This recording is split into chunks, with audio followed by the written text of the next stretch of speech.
What up, y'all? Appreciate you showing up, hanging out, listening to my dumb ass. Like and subscribe. So, I did a video yesterday. I recorded a video yesterday, and for some reason, the audio broke halfway through the video, so had to trash it. Sorry. But anyway, in that video, I did talk about the showcase, the third-party partner preview, whatever it was called, the Xbox put on. And, I talk about, all the little indie games that were cool. There was two, Spirit of the North 2 and Akoya Kobo, whatever, Doesn't Die, whatever his name is, whatever the character's name is. Two new games, a bunch of indie games. But the main thing about that was Alan Wake 2. And they showed a little bit of stuff. And they showed this ghost lady who, it's like, she's like half of her is, and then the other half is a reflection of herself, and she's walking on her legs, and she has like a lot of legs. It's not legs, it's arms, excuse me. So she has 2, 4, 6 arms, and like when she's walking around, it looks like there's a reflection, a ripple reflection of like water. It's kind of cool how they do it. And I was like, oh, and she had telekinesis and throw other thing. Anyway, Alan Wake is looking good. Yeah, but what I want to talk about today is more about the layoffs. It's about Connie, what was her name? Booth. I actually don't know her. I think it's Booth. I'm not sure her last name. Sorry. But she's been at PlayStation for 34 years, and she has gotten fired. According to David Jaffe. Jaffe says she got fired. Now I say, okay, wait, before I say that, she got fired, right? And then there's like a cascading effect of things, right? So Jim Ryan retires. His plan was games of service. Oh man, right? Games of service, we gotta do games of service. We're gonna do 59 million games of service games. 20 or 12, whatever it was. And then word has it that all the studios was like, they weren't down with that. They were upset. And they blamed Connie. A veteran for 34 years, they blame her. Coincidentally, somebody's retiring and at the same time. See, that's where you gotta be like, sure, you're saying this, but honestly, it seems like you were forced out. You didn't retire because you felt like, oh yeah, I want to give up my 7-8 figure salary, whatever he was making every year, probably 7 figures. I'm gonna give that up because I'm homesick and I can't all the traveling is really bad. I'm like, really? But Jim got it like that? He just like, I got money. I don't want to. See, here's the telltale. If Jim gets another job that is not in Europe, then you know he got fired. Now, we have to wait probably for a year or so for that non-compete clause. Or I don't know if non-compete applies to CEOs, but that whole thing is fishy. So I say he got fired, Connie got fired. A whole bunch of people left with Connie, like her team. They were like, nah, man, you firing her? We out, peace. And the studios at PlayStation are in shambles. They don't know what to do. Freaking Naughty Dog can't even make a game right. According to Bungie, they're like, nah, that's hot trash garbage. I thought y'all supposed to be the best. You look at PlayStation right now, the state of PlayStation. It is doom and gloom. It's not like, all these, I've heard like Porter Rock or somebody else saying, talking about doom and gloom and PlayStation, blah, blah, blah. And then I heard Dirk Griggity say, and I believe it was Lord, one of the Lords. It wasn't Cognito, it was, what's the other Lord? Anyway, he said, look at your own house. Check on your own house. Don't be concerned with what Xbox is doing. Why don't you look over at what Sony's doing? And it doesn't look good. It looks like a directionless company. They don't know what they're doing. They have no plan. Their plan was to stick to the plan, but that plan isn't working anymore. It stopped working in the middle of the last generation, and they were coasting off of PS4 through PS5. And guess what?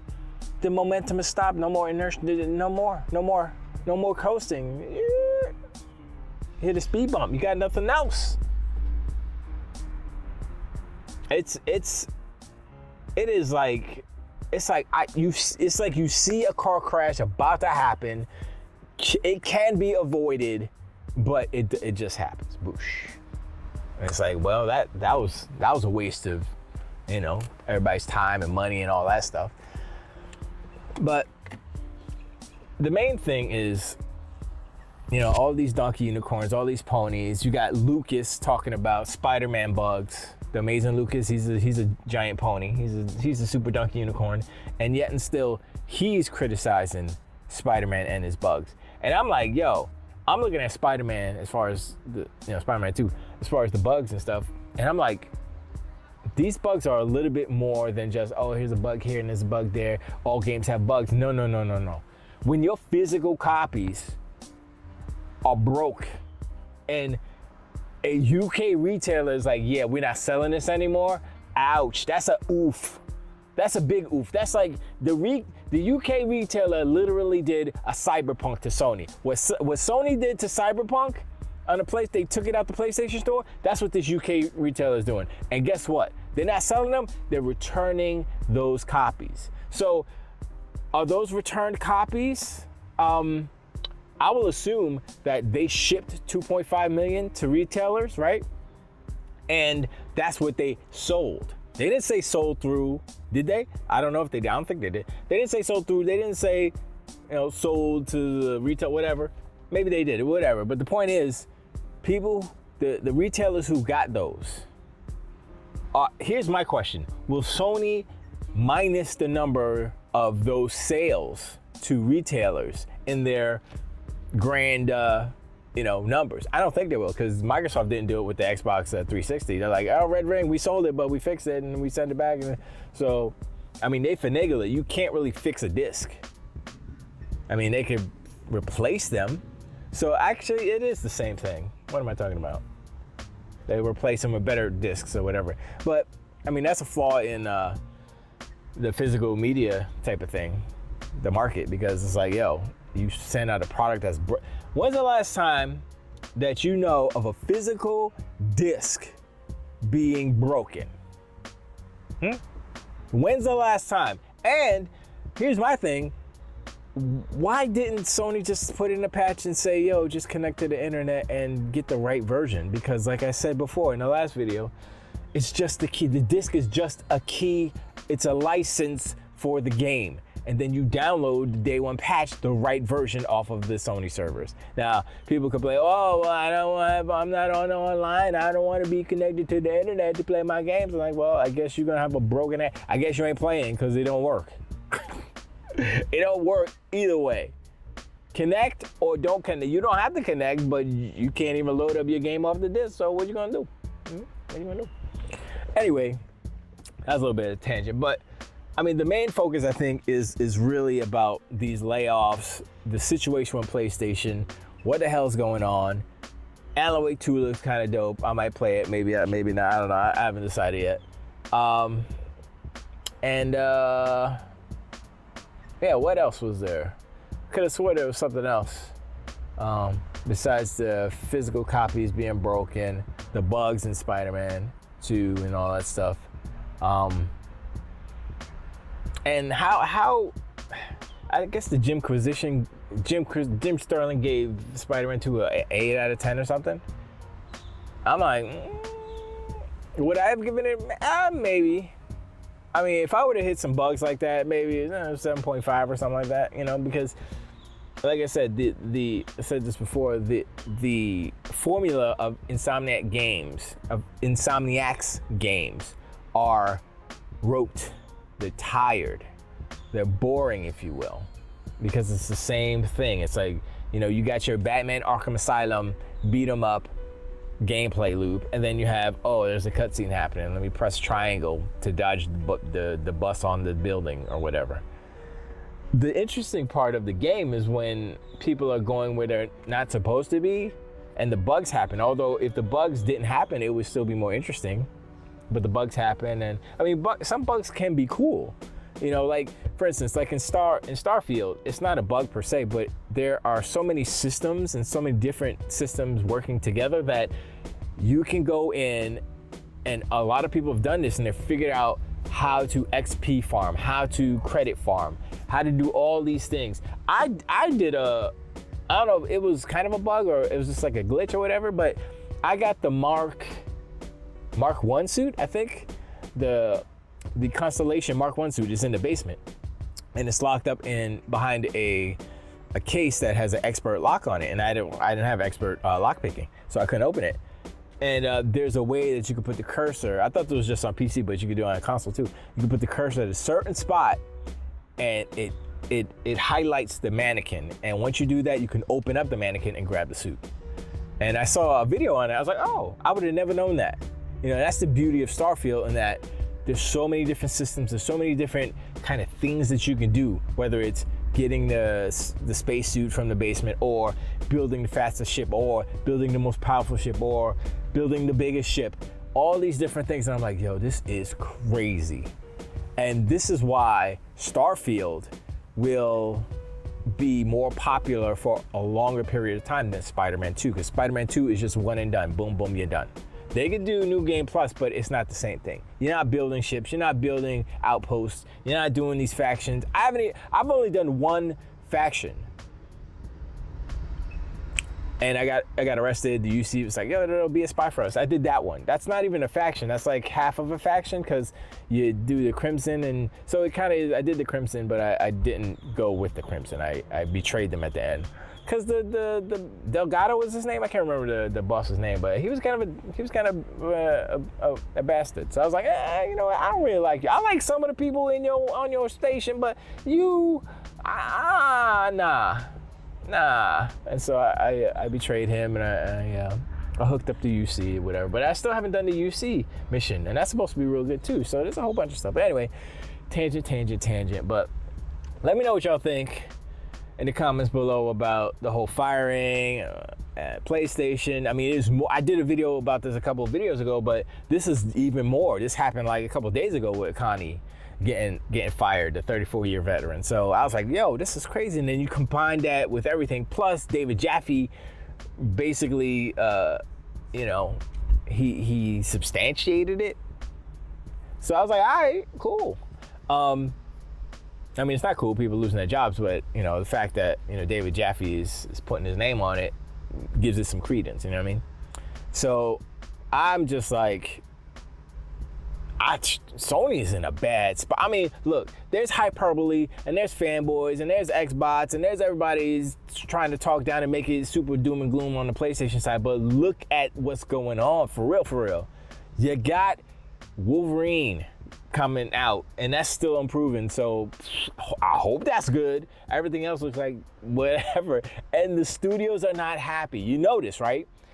Last thing, you notice, right? They say, oh yeah, the studios weren't happy with the direction PlayStation, Jim Ryan's idea, blah, blah, blah, right? What did Phil Spencer say? He said, we want, after the merger went through, right? He said, we want teams that want to do these games. If they have an idea and they want to go and do a property or IP that we have, we want them to be passionate about it and want to work on the game. We're not going to mandate that they do it. That's the key.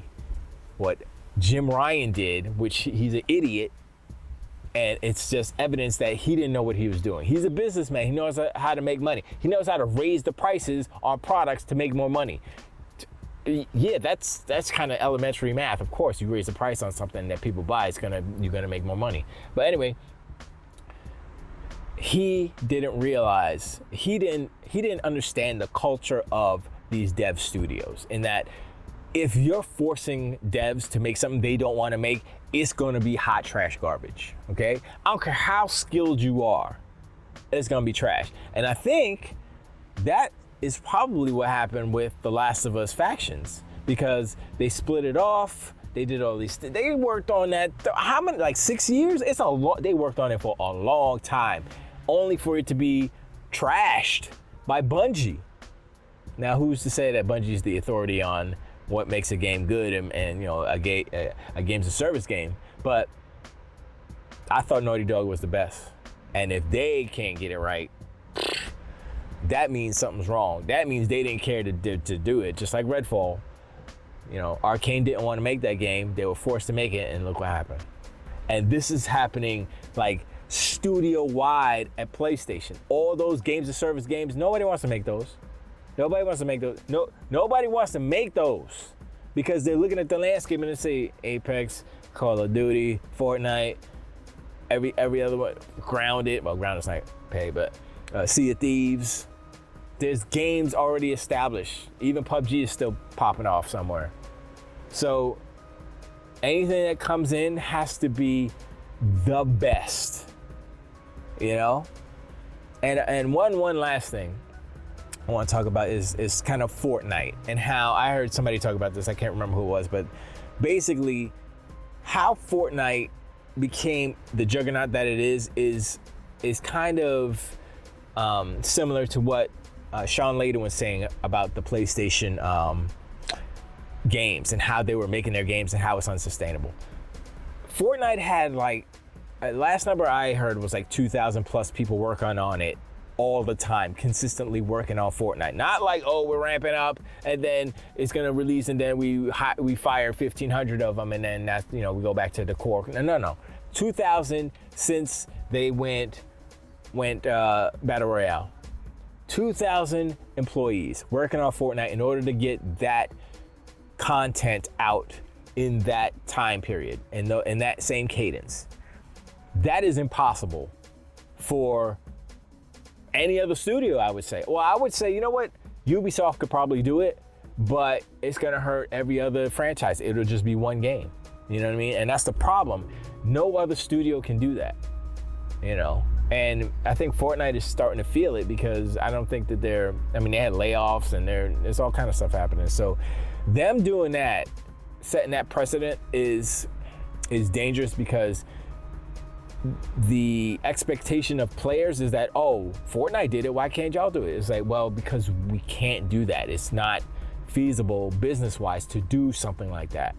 And so the expectation for players is here, and the reality for companies and publishers is down here, and it's not gonna happen. Yeah, that's why Halo Infinite kind of went the way it went, because they didn't have 2,000 people working on it since the jump, you know, to put content out in a three month cadence. You know, if they did, maybe it would have been okay, but they can't do that. So I think it's on a 6 month. They're on season 5 now. I think it's on a 6 month cycle, which is, I mean, it's not the same as Fortnite, but if they can give you quality and it'll last you for that 6 months, or at least maybe 5 or whatever, then that's doable. That's more tenable, and that's like, I think with that, with what the size of their studio is, and they can do it, then that's fine. But anyway, I appreciate you showing my like and subscribe, and yeah, all the things I talked about, comment down below. And I'll talk to you on the next one. Until the wait.